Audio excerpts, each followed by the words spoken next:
What inspired me originally is I was at a family reunion in Chicago, and I just met my little cousins that were 1 and 2 years old, and I was on a turbulent flight back, and I thought I need to do something to get my mind off of the plane going down. So I decided to write them a story. So I never actually set out to write children's books. I just wrote them a story about what they might want to be when they grow up. And then when I got home, I put it away in a drawer for safekeeping. And about 10 years later, I met a publisher by accident in a restaurant. And it was one thing came to another. What do you do? I'm a publisher. I'm like, oh, I wrote a book. So I grabbed it out and sent it to him. And he said it was a really good story, but it needed more of a beginning and an ending, because I tend to write in lessons. It's just sort of part of me. I love to educate. I love anything educational. So I was actually trying to figure out what they wanted to be and giving them a lesson at the same time, I guess.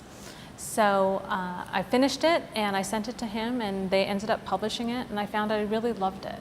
It was almost like a calling for me to be an author, to write children's books.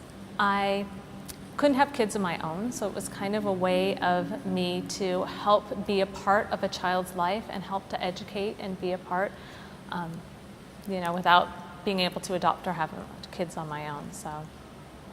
So they inspired me originally.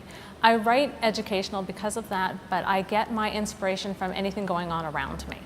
So I was working at the Hyatt, and my second book actually was 50 States. I was working in the travel industry, and I had met a lot of people that had never been anywhere outside of Arizona, which is where I was working. So I thought, well, if these adults haven't been out, there's probably a lot of kids that haven't. Let's do something educational to learn about the U.S., but to get them excited to travel. So that inspired me with the second. So it's usually something in my life, or the kids, or my godkids, my niece, my cousins, that will inspire me to write something else. And I love education, so.